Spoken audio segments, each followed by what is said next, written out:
लद्दाख, लेह लद्दाख मेरे जैसे biker traveller के लिए और उसके अलावा हजारों लाखों लोगों का ड्रीम होता है, एक सपना होता है लद्दाख राइड करना। मैंने भी आज से 5-6 साल पहले सपना देखा था कि मैं भी लद्दाख विजिट करूंगा अपने दोस्तों के साथ। बहुत बार प्लान कैंसिल हुए, बहुत बार हुए, बट इस साल कैसे भी करके हमने ठान लिया था कि लद्दाख कुछ भी करके करना ही है। इनफैक्ट इस साल भी प्लान कैंसिल ही होने वाला था, बट समहाउ थोड़ा सा पुश किया हमने अपने आप को और वो सक्सेसफुल हो गया। तो मेरे लद्दाख के सारे वीडियोस के जब मैं कमेंट्स पढ़ रहा था तो कुछ कॉमन क्वेश्चंस थे, ग्रुप ऑफ क्वेश्चंस थे। एक्सपीरियंस को लेकर, खर्चे को लेकर, कितना खर्चा लगा, कितना पेट्रोल लगा, कहाँ पे मैंने स्टे किया, रूट कैसा था, वगैरह वगैरह, ऐसे बहुत सारे कॉमन क्वेश्चंस थे। तो मैं सोचा कि एक प्रॉपर डिटेल में वीडियो बना दूं। नमस्कार दोस्तों, क्योंकि इस वीडियो पे आपने क्लिक किया है तो आई गेस आप भी लद्दाख राइड प्लान कर रहे होगे। तो एक प्रॉपर मैं लिस्ट बना चुका हूं आपके सारे जो क्वेश्चंस हैं उनकी, तो डिटेल में आपको मैं बताऊंगा।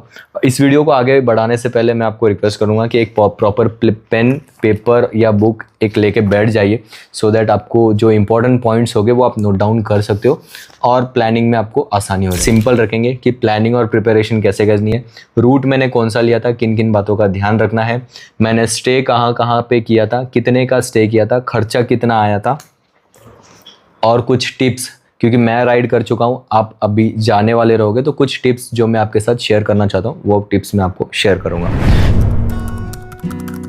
प्लानिंग और प्रिपरेशन को आप 3 आगे इजी कैटेगरी में डिवाइड कर सकते हो जिससे आपको प्लान करने में आसानी होगी। वो है पहले अपने बाइक को प्रिपेयर करना, सेकंड अपने आप को प्रिपेयर करना, और थर्ड अपने राइड को प्रॉपरली प्लान और प्रिपेयर करना। बाइक को प्रिपेयर करने का मतलब यह है कि आपको बाइक को लद्दाख रेडी करना है। इसे आप अपने हिसाब से सजा सकते हैं, लेकिन कुछ मेन इंपॉर्टेंट टिप्स को ध्यान रखना है बाइक को लद्दाख रेडी करने के लिए। बाइक में जितने भी मूविंग पार्ट्स है, जैसे clutch cable, brake pads, chain sprocket, tyres, ये जितने भी मूविंग पार्ट्स है एक्सेट्रा एक्सेट्रा, इससे आपको खासा ध्यान रखना है। अगर आपकी गाड़ी नई है तो कोई दिक्कत नहीं है, टायर्स नए होंगे, चेन स्पॉकेट नया होगा, क्लच वायर नया होगा। लेकिन अगर आपकी गाड़ी 25-30 हज़ार किलोमीटर चल चुकी है और ये जितने भी मूविंग वाले पार्ट्स है इनकी लाइफ अगर खत्म हो गई है, तो मैं तो पहले यही रिकमेंड करूंगा कि ये पार्ट्स को पहले रिप्लेस कराओ और एक बेसिक जो प्रॉपर सर्विस होती है, oil change, oil filter, air filter, ये जो रिप्लेस करने वाली चीज़ें होती है इनको प्रॉपर एक सर्विस करवा लो।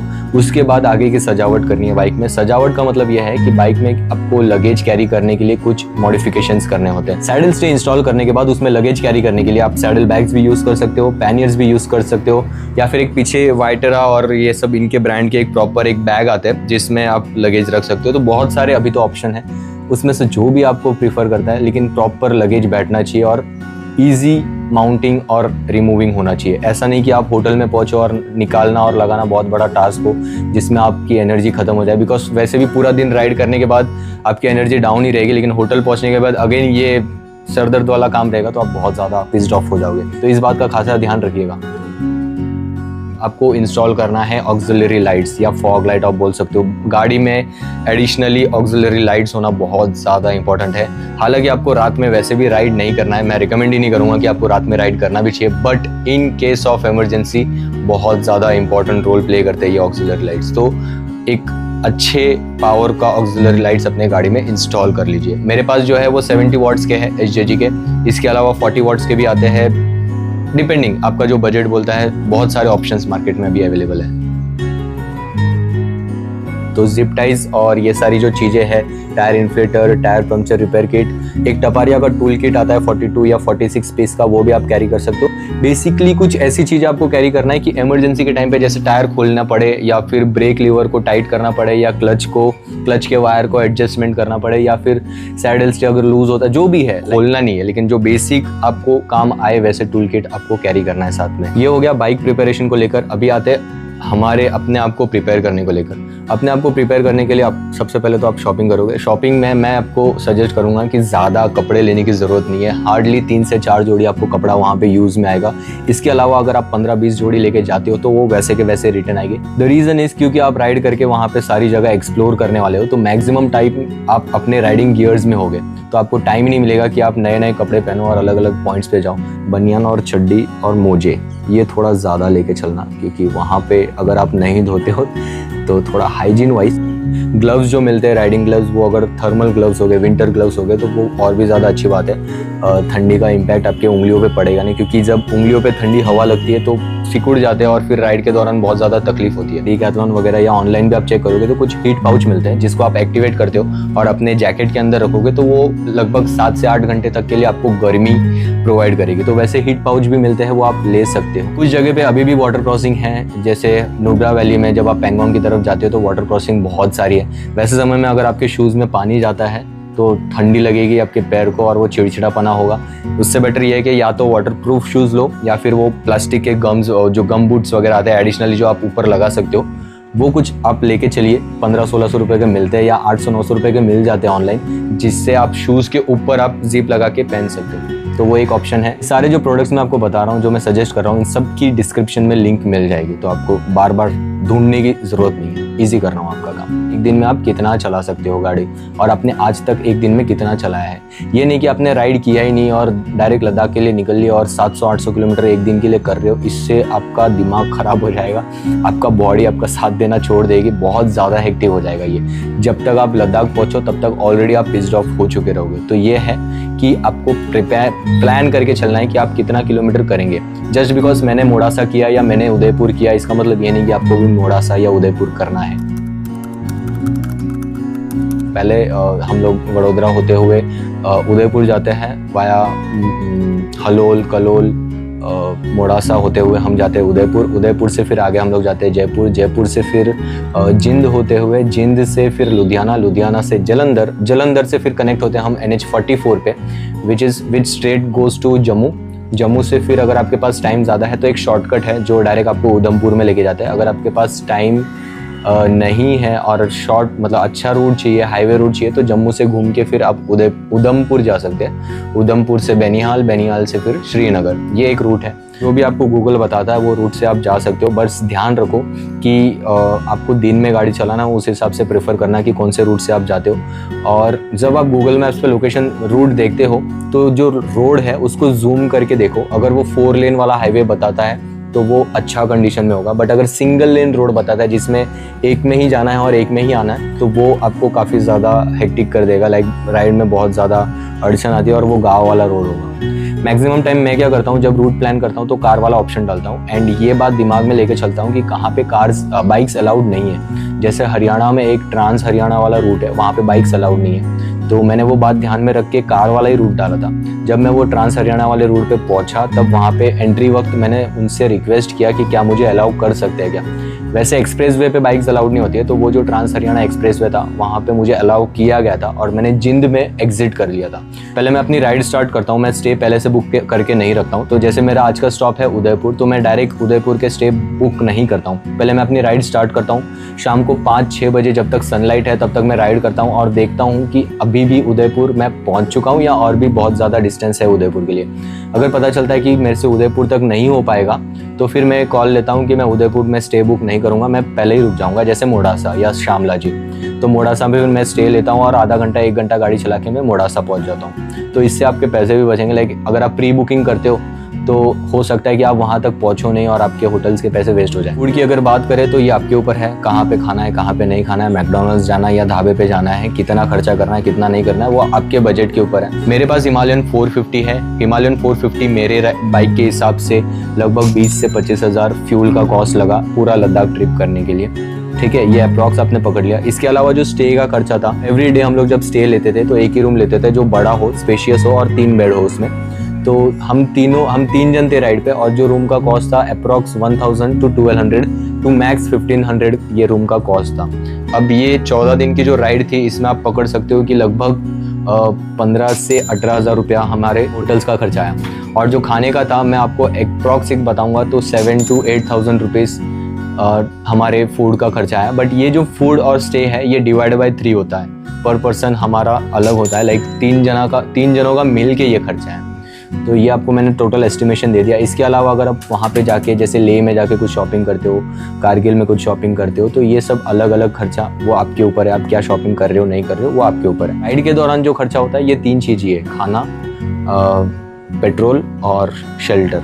ये 3 चीज़ का होटल्स वगैरह का खर्चा, बस यही चीज़ है। ट्रिप चालू करने से पहले एक सिंपल क्वेश्चन में आप आपको पूछना चाहता हूँ कि आप ये लद्दाख राइड क्यों करना चाहते हैं। ये एक सिंपल क्वेश्चन है, हालांकि कुछ लोग बोलेंगे कि ये कैसा क्वेश्चन है, लेकिन अपने आप को ये क्वेश्चन पूछ के देखो कि आप ये लद्दाख राइड क्यों करना चाहते हैं। जस्ट बिकॉज मैं या बाकी सारे मोटो ब्लॉगर्स जाते हैं, या फिर इंस्टाग्राम पे अच्छे वीडियोज़ आते हैं, रील्स आते हैं, वहाँ के अच्छे माउंटेन्स दिखते हैं, पैंगोंग लेक इतना क्लियर दिखता है, इसका मतलब ये नहीं कि वहाँ पे सब चीज़ें अच्छी है। वहाँ पे कुछ चीज़ें बहुत ज़्यादा हिट करेगी आपको, जैसे माउंटेन सिकनेस होता है, पहाड़ आपको कंटिन्यू वहाँ पे सिर्फ पहाड़ दिखेंगे, पहाड़ के बाजू में से ही गाड़ी चलाना है, बहुत ज़्यादा ट्विस्टीज एंड कर्व्स है वहाँ पे, बहुत ज़्यादा ऑफ रोड भी करना पड़ सकता है अगर आप नुब्रा वैली में गाड़ी चलाते हो तो। और वो ऑफ रोड सादा ऑफ रोड नहीं होता है, घुटने तक पानी होता है, आपको पता नहीं होता है कि कहाँ पे पत्थर है, कहाँ पे आपको गाड़ी चलाना है, बहुत ज़्यादा आपको वो हिट कर सकता है। एक ये क्वेश्चन पूछो और अगर इसका आंसर आपको मिल जाता है तो आप ज़रूर जाना चाहिए, क्योंकि वहाँ पे बहुत ज़्यादा खूबसूरत जगह है। लाइफ में कभी तो जाना ही चाहिए वहाँ पे, but be prepared for everything जो भी वहाँ पे होगा। ये नहीं कि आप गए और वहाँ पे आपको दिमाग ख़राब हो गया, वहाँ का टेम्परेचर जो चेंज हो रहा है, वहाँ का जो अगर गलती से वहाँ पे बारिश आ जाती है ना तो पूरा सिनेरियो ख़राब हो जाता है, आपका दिमाग ख़राब हो जाएगा वहाँ पे। कुछ लोग मुझे पूछेंगे कि यहाँ से बाइक चला के लद्दाख जाना ठीक है या फिर वहाँ पे रेंट पे ले या फिर क्या करना चाहिए। 2016-17 से जब से मैं राइड देख रहा हूँ, एंड जब मैंने मुंबईकर, निखिल, MS के इनको सबको देखा था कि ये लोग जब राइड करके लद्दाख करते थे, तो मैंने भी ठान लिया था, मैंने भी एक ड्रीम बनाया था कि मैं भी लद्दाख राइड करके जाऊँगा। तो ये मेरा प्रेफरेंस है, बट सबका अलग अलग हो सकता है। अगर आपको थोड़ा इजी चाहिए तो मैं आपको बताऊंगा कि आपकी खुद की अगर बाइक है तो अपने बाइक को यहाँ से कुरियर करो टिल पठानकोट या फिर अंबाला तक कुरियर करो, जिससे आपको बहुत ज़्यादा टाइम मिलेगा, एनर्जी आपकी बहुत ज़्यादा सेव होगी एंड आप फ्रेश रहोगे। तो अंबाला से अपनी राइड स्टार्ट करो, वहाँ से फिर जम्मू कश्मीर ऐसे होते हुए अपना लद्दाख सर्किट कंप्लीट करो और फिर वापस अंबाला से अपनी गाड़ी ट्रेन में डाल के मुंबई तक कुरियर कर दो। थोड़ा सा वो एक रिस्की फैक्टर होता है कि ट्रेन में हमारी बाइक सेफ होगी या नहीं, बट लोग करते हैं एंड हो जाता है। अब इतना ज़्यादा टेंशन लेने की ज़रूरत नहीं, अच्छे से बस पैक करके भेज दोगे तो ये भी बहुत अच्छा पॉइंट है। दूसरा पॉइंट ये है कि वहाँ पे आप रेंट पे बाइक लेके भी कर सकते हो, बहुत ज़्यादा बाइक्स आपको मिलती है रेंट पे। आप दिल्ली पहुँचो, दिल्ली से फ्लाइट लेके लेह तक जाओ और लेह से फिर बाइक को रेंट करो और वहाँ से पूरा लद्दाख सर्किट कंप्लीट करो, वापस लेह में आके गाड़ी छोड़ दो और फिर वापस आप मुंबई आ जाओ। वैसे भी एक कर सकते हो। इसके अलावा कुछ पासेस निकालने पड़ते हैं, इनर लाइन परमिट निकालना पड़ता है, तो ये ILP गवर्नमेंट के वेबसाइट पे आपको मिल जाएगा। ये बेसिकली क्या है कि आप लद्दाख जा रहे हो, वहाँ पे आपका एक रिकॉर्ड होना चाहिए कि आप गए हो, कौन से पासेस आप कवर करने वाले हो, वहाँ पे चेक बॉक्सेस होते हैं वो आपको टिक करना है। ये परमिट निकालते वक्त ध्यान रखिए कि जितने भी चेक बॉक्स है वो आपको टिक करना है। ऐसे नहीं कि सिर्फ खारदुंगला करोगे इसलिए खारदुंगला टिक कर दिया और परमिट निकाल दिया, ऐसे नहीं। जितने भी है उमलिंगला सब टिक कर दो, सो दैट बाद में अगर आपका प्लान बने कि उमलिंगला भी करना है तो वो भी आप हाथों हाथ कर लो। इस राइड पे मैं उमलिंगला नहीं कर पाया, द रीज़न वॉज क्लाइमेट। हम जब पैंगोंग लेक पहुँचे तब तक ऑलरेडी वो नुब्रा वैली में गाड़ी चला के वाटर क्रॉसिंग करके हम बहुत ज़्यादा थक चुके थे, बट जब हम पैंगोंग लेक पहुँचे तो वहाँ पे बहुत ज़्यादा बारिश हो रही थी, बहुत तेज़ ठंड हवा चल रही थी और मेरे पास विंटर ग्लव्स नहीं थे, जिसकी वजह से जब अगले दिन हम लोग उमलिंगला के लिए निकले थे तो जब हम लोग निकले तो बहुत ज़्यादा ठंड लग रही थी, बहुत ज़्यादा डिप्रेसिंग फील हो रहा था, जिसके कारण हम लोग ने डिसाइड किया कि इस बार उमलिंगला रहने देते हैं और instead of going to Umlingla हम लोग पैंगोंग लेक से आगे आने के बाद हम लोग ने टूवर्ड्स न्योमा की तरफ टर्न लिया। वो एक शॉर्टकट है जो आपको एक पास क्रॉस करने के बाद न्योमा में उतरता है और न्योमा से हम लोग नॉन स्टॉप आए उपशी की तरफ, तो हम लोग उमलिंगला इस बार नहीं कर पाए। तो ऐसी सारी चीज़ें होती है, everything doesn't goes according to your plan जब आप लद्दाख ट्रिप प्लान करते हो। अपने आपके प्रिपरेशन में और एक बात ध्यान रखिए कि आप बहुत अच्छा सनस्क्रीन लेके चलो, सन ग्लासेस लेके चलो। मुंबई से अगर आप हो तो ये मैक्सिमम 125-100 फीट के ऊपर आसपास होगा सी लेवल से, बट जहाँ पे आप जा रहे हो that is around 17,000 to 19,000 feet about the sea level. मतलब 100 फीट पे रहने वाला इंसान 17-18 हज़ार फीट पे जब जाएगा तो वो बहुत ज़्यादा मतलब बहुत ज़्यादा हाइक होता है वो। तो वहाँ पे जाने के बाद बहुत सारी चीज़ें आपके फेवर में नहीं रहोगी। आपके जो लंग्स है, यहाँ का इन्वायरमेंट है, उसको आदत हो गया रहता है यहाँ के इन्वायरमेंट का, बट वहाँ पे सांस लेने में दिक्कत आ सकती है। वहाँ पे सनस्क्रीन बहुत ज़्यादा ज़रूरी है क्योंकि बहुत हार्श UV लाइट, वहाँ पे ठंडी है लेकिन जो सनलाइट है वो डायरेक्ट बहुत ज़्यादा हार्श है, आपको तुरंत वो काला और लाल कर देगी। तो सनस्क्रीन आपको एवरी डे दिन में 2-3 बार लगाना है। प्रॉपर बॉडी को हाइड्रेट रखना है, पानी पीना है, कंटिन्यूसली हाइड्रेशन रखना है। ये नहीं कि अभी क्योंकि हमने राइड स्टार्ट किया है 30 किलोमीटर ही हुआ है, 60 किलोमीटर के बाद हम पानी पियेंगे, ऐसे नहीं करना है। जैसे आप राइड स्टार्ट करते हो, इफ़ यू फील कि प्यास लगी है, जैसे अभी मुझे प्यास लगी, जैसे लगता है कि प्यास लगी है, तुरंत उतरो गाड़ी से, पानी पी लो और फिर आगे राइड प्रोसीड करो। खाना टाइम पे खाओ, पानी प्रॉपर पियो, बॉडी को हाइड्रेटेड रखो, ठीक है, सनस्क्रीन लगाओ।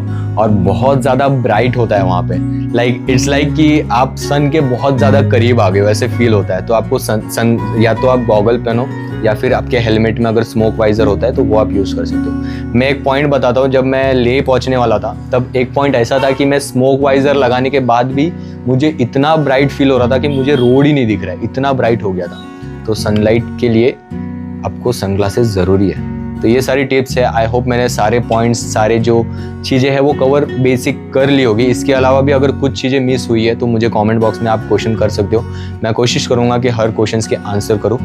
मिलता हूँ फिर नेक्स्ट वीडियो में, तब तक के लिए take care. Kamlesh here, bye bye, signing of.